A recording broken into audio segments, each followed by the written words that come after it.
नमस्कार दोस्तों, मैं हूं गौरव और आप देख रहे हैं मार्केट रिपोर्ट। आइए बात करते हैं गोल्ड एमसीएक्स की। दोस्तों, आज जिस तरीके का सेशन था, मार्केट ने अपनी जो बाइंग थी उसे कंटिन्यू रखा। मार्केट में एक गैप अप ओपनिंग हमें देखने को मिली थी और उसके बाद से एक अपसाइड ट्रेंड कंटिन्यू रहा था, जिसमें इसने 52,182 का एक हाई लगाया और उसके बाद से इसमें थोड़ा सा मार्केट ने सस्टेन करने की कोशिश करी थी ऊपर के लेवल्स पे। पर जैसे ही इवनिंग सेशन शुरू हुआ, मार्केट ने थोड़ी देर वेट करने के बाद ही एक काफ़ी हैवी करेक्शन दिखा दी, जिसमें 51,600 का भी लेवल लोअर साइड में ब्रेक हो गया और मार्केट ने यहाँ से थोड़ा सा एक बाउंस बैक दिखाने की कोशिश करी। 51,800 के लेवल ब्रेक हुए, पर एंड होते होते मार्केट में एक करेक्शन आई और मार्केट का लास्ट ट्रेड प्राइस रहा 51,770। देखिए, जो बाइंग थी वो कंटिन्यू थी, उसमें कहीं पर कोई रुकावट नहीं आई।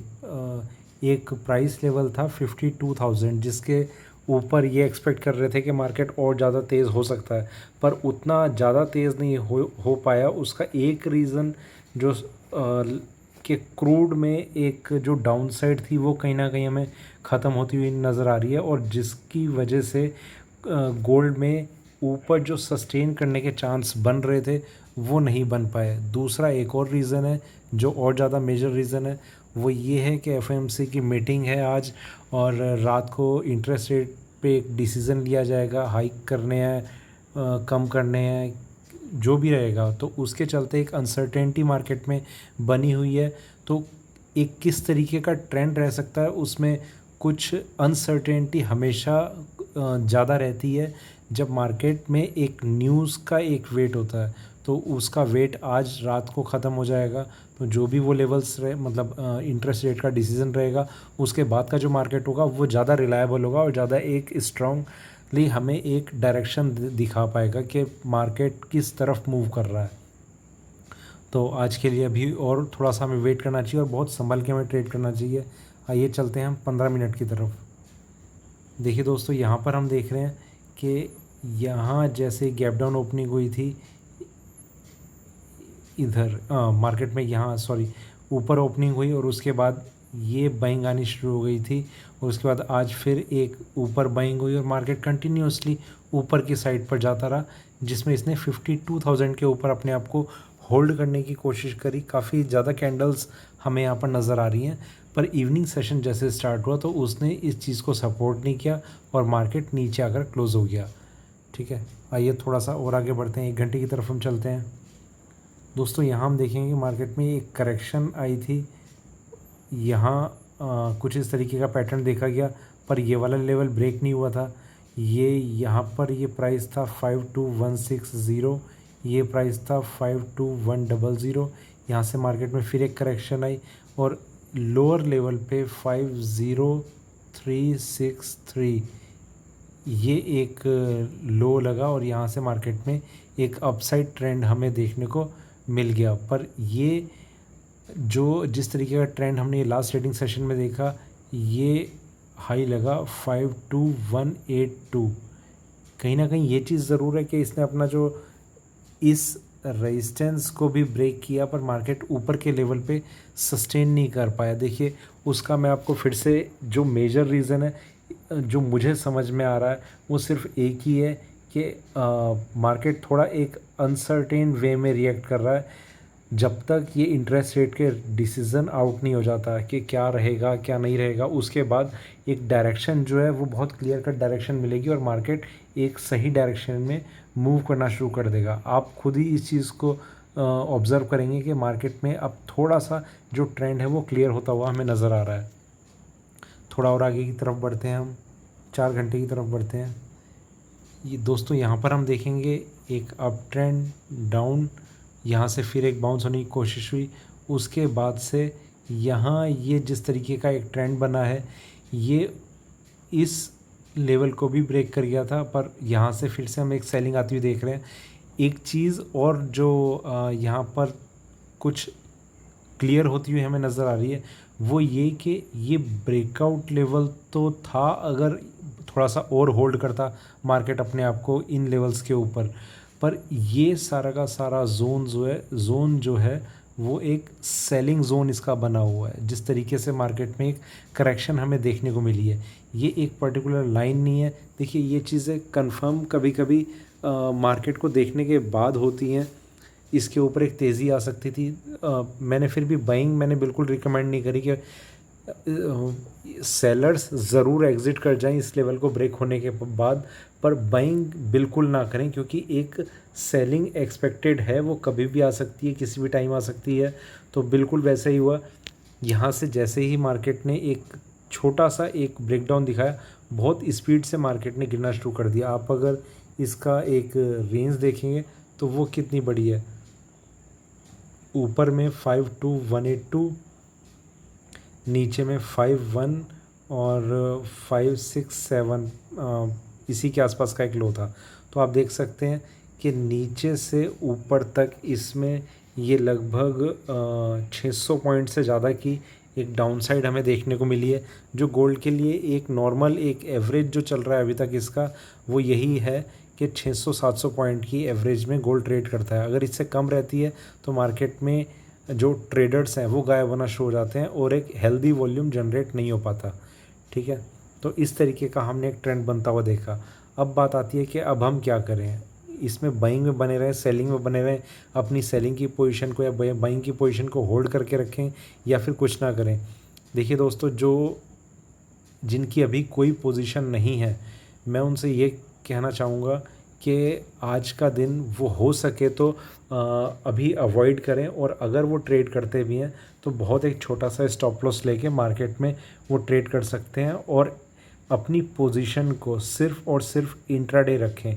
क्योंकि रात को जैसे ही 11:30 बजे हमारा मार्केट क्लोज़ होगा, इंटरेस्ट रेट का जो भी डिसीज़न होगा वो आउट होगा, और बिल्कुल एग्जैक्टली उसी पॉइंट पे जो कॉमेक्स में यूएसडी में गोल्ड ट्रेड होता है, उसमें आप एक बहुत एक मूवमेंट इतनी स्पीड से होती हुई देख सकते हैं कि $10-15 की भी एकदम से एक मूवमेंट आ सकती है। तो और अगर ऐसा कुछ होता है तो मार्केट अगर मान लीजिए कि जैसे $1950 के आसपास अभी चल रहा है, और इंटरेस्ट रेट आउट होने के बाद वो वहाँ से $20 नीचे आ जाता है, तो आप ये चीज़ सोच सकते हैं कि अगर आपकी बाइंग की पोजीशन कोई फंस के रह जाती है तो एक गैप डाउन ओपनिंग आपको देखने को मिलेगी। सिर्फ गैप डाउन ओपनिंग ही नहीं होगी, हैवी गैप डाउन, मतलब एक बहुत बड़े ह्यूज गैप से एक ओपनिंग आपको देखने को मिलेगी।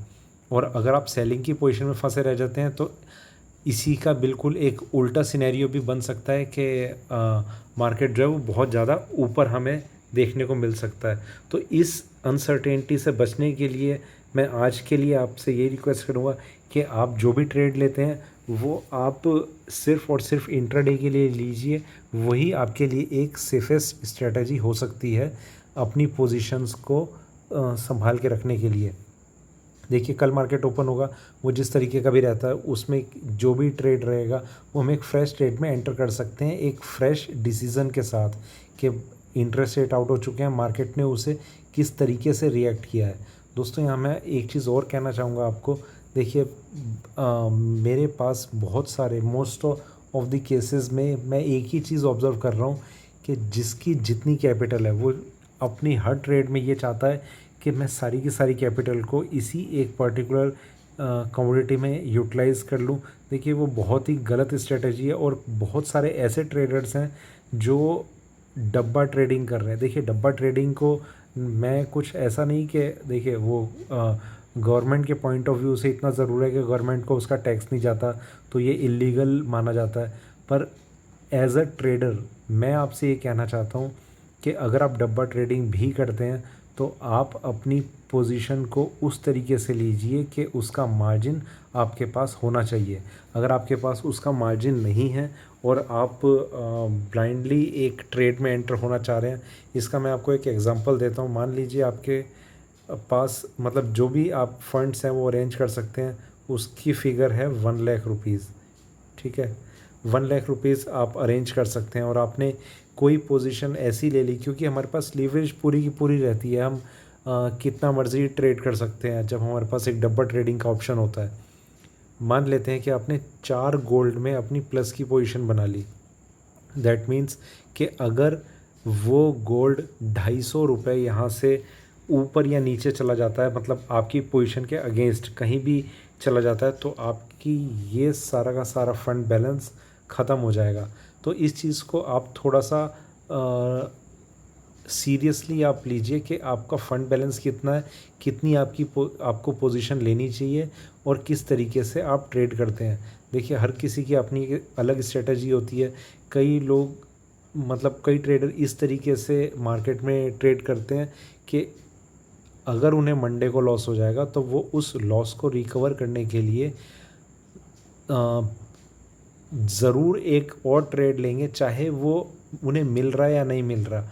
मतलब मार्केट किस डायरेक्शन में जा रहा है या फिर एक बहुत स्लो डायरेक्शन दिखा रहा है। मान लेते हैं कि इस तरीके की एक मूवमेंट चल रही है, यहाँ पर जैसी मार्केट थोड़ा सा नीचे आएगा, कोई ब्रेकआउट ब्रेकडाउन कोई लेवल नहीं, मार्केट थोड़ा सा नीचे लगा, इसी में सोच लिया कि यहाँ पर यार सेल कर देते हैं, यहाँ से मार्केट फिर ऊपर जाना शुरू हो गया।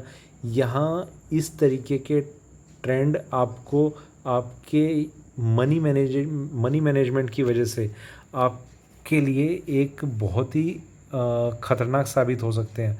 देखिए, आपने ऑलरेडी एक लॉस की पोजीशन ले ली है, उसमें आपके साथ होता क्या है कि आपको उसकी सेटलमेंट वीकली बेसिस पे करनी है, डेली बेसिस पे, वो हर किसी का अलग हिसाब होता है। पर अगर वीकली बेसिस पे करनी है तो उसे बैलेंस करने के लिए हम ना चाहते हुए भी कोई ऐसा ट्रेड ज़रूर लेते हैं जिसके गलत होने के ज़्यादा चांस होंगे। वो ऑब्वियसली उसके गलत होने के ज़्यादा चांस इसलिए हो सकते हैं क्योंकि आप वेट नहीं कर रहे।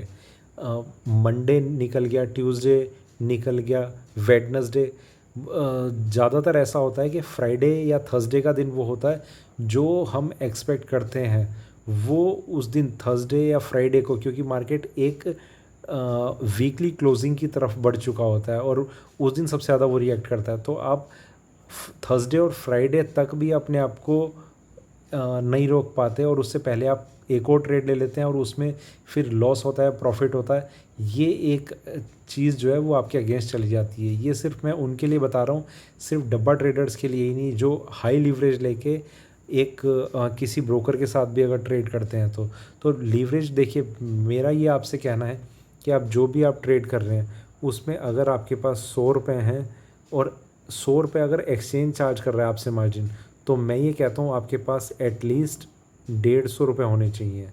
ठीक है, आप खुद ही बहुत रिलैक्स माइंड से एक पोजीशन को आप ठीक तरीके से आप यूटिलाइज़ कर पाएंगे, जो आपके आगे के लिए बहुत सही होगी। ठीक है दोस्तों, अब हम बात कर लेते हैं गोल्ड में हमें किस तरीके का ट्रेंड हमें नज़र आ रहा है और कौन से लेवल अब हमें ध्यान रखने हैं। देखिए, सबसे पहली चीज़, अगर किसी ने कोई पोजीशन कैरी नहीं की है तो मैं उनसे कहना चाहता हूँ कि आप कोई फ्रेश ट्रेड हो सके तो ना लें। अगर आप ले भी रहे हैं तो वो स्ट्रिक्टली इंट्राडे के लिए ही लें। पहली चीज़ कि आपके पास टाइम इतना होना चाहिए, मतलब मैक्सिमम टू मैक्सिमम 6 या 7 बजे तक का आप टाइम सोच के चलिए कि आपको किसी ट्रेड में मैक्सिमम इस टाइम तक एंटर हो जाना है। अगर आप इससे ज़्यादा टाइम हो चुका है तो आप बिल्कुल भी ट्रेड मत लीजिए। देखिए, ये कुछ ऐसी चीज़ें हैं जो मैं आपको इसलिए बता रहा हूँ कि ये बहुत आपके लिए एक सेफ़ डिसीज़न लेने में काम आएंगी कि किस तरीके का एक एक्सपेक्टेशन है आपको मार्केट में, ऊपर जा सकता है, नीचे जा सकता है। तो वो चीज़ जो भी हो, अगर अनसर्टेनिटी है तो आपको क्या डिसीज़न लेना है, किस तरीके से लेना है, इसको लेकर मैं ये चीज़ आपको बता रहा हूँ। ठीक है, जिनकी पोजीशन ऑलरेडी मार्केट में है गोल्ड में, उन्होंने अगर बाइंग की पोजीशन ली हुई है तो देखिए, मैं उनसे ये कहना चाहूँगा कि उन्हें एग्ज़िट कर जाना चाहिए। जिस तरीके का मोमेंटम गोल्ड ने यहाँ पर दिखाया है, इसे उसने एक सेलिंग जोन की तरीके से ट्रीट किया है, क्योंकि अगर 52,000 के ऊपर अगर गोल्ड गया है, यहाँ पर इसका सस्टेन करना बहुत ज़्यादा ज़रूरी था। 52,100, 52,162, 52,160, 52,182, ये 3 लेवल ऐसे बन चुके हैं जो 52,000 के ऊपर ही हैं और यहाँ से हमने बार बार एक रिवर्सल देखा है। मार्केट ऊपर अपने आप को सस्टेन नहीं कर पा रहा, आज भी इसने एक सेलिंग दिखाई है। तो इस पोजीशन में बाइंग की पोजीशन को होल्ड रखना थोड़ा सा गलत है, ये मैं आपसे कहूँगा। और दूसरी चीज़, ये जो सेलिंग के इंडिकेशन है वो सिर्फ अभी छोटे इंडिकेशन है, मतलब पहला स्टेप सेलिंग की तरफ आ चुका है। दूसरा आने के चांसेस हैं, वो हो सकता है कि हम आज देख लेंगे जिस तरीके का भी ट्रेंड रहता है। तो आपकी जो भी पोजीशन है वो आप बहुत ध्यान से आप उसे रखिए, स्टॉप लॉस ज़रूर रखिए। पहली चीज़ कि बाइंग मैं अभी भी रिकमेंड नहीं कर रहा, बायर्स जितने हैं वो एग्ज़िट कर जाएं, ठीक है। सेलर्स जो हैं वो, उनके साथ दो ऑप्शन है। अगर उनकी पोजीशन सेलिंग में है और या फिर उन्होंने कोई इंट्राडे ट्रेड लिया है, मतलब यहाँ पर उनकी पोजीशन फंसी हुई है और वो उसे क्लियर करना चाहते हैं, तो 52,000 का स्टॉप लॉस वो लेके चल सकते हैं। अगर किसी ने अपनी पोजीशन को कैरी करके यहाँ से लिया हुआ है, सेलिंग की पोजीशन है, इधर भी वो अपनी पोजीशन को होल्ड करते हुए आ रहे हैं, मतलब कि 1-2 दिन तक वो होल्ड करने का सोच सकते हैं, तो उनके लिए स्टॉप लॉस है 52,250, 52,250 की पोजीशन के लेवल को लेके, स्टॉप लॉस लेवल को लेके वो अपनी पोजीशन को कैरी करके रख सकते हैं। देखिए दोस्तों, यहाँ पर ये जो इंट्राडे की मैं बात कर रहा हूँ, इसे मैं रिकमेंड अभी इसलिए नहीं कर रहा क्योंकि ओपनिंग के टाइम क्या प्राइसेस हो सकते हैं क्या नहीं हो सकते वो कहना अभी थोड़ा सा मुश्किल है। 52,250 ये आप ज़रूर कंसिडर कर सकते हैं मार्केट जैसे ओपन होगा। अगर आपकी पोजिशनल कॉल कोई आप लेके चल रहे हैं, आपने कोई सेलिंग की पोजीशन ली हुई है और आपने अभी तक उसे होल्ड किया हुआ है, तो 52,250 आपका स्टॉप लॉस है, ये आपका स्टॉप लॉस रहेगा। तो दोस्तों, ये था मेरा गोल्ड पे अभी का वीडियो। और वीडियो अगर अच्छा लगा हो तो लाइक करें, शेयर करें, बने रहें मेरे साथ, देखते रहिए मार्केट रिपोर्ट। धन्यवाद।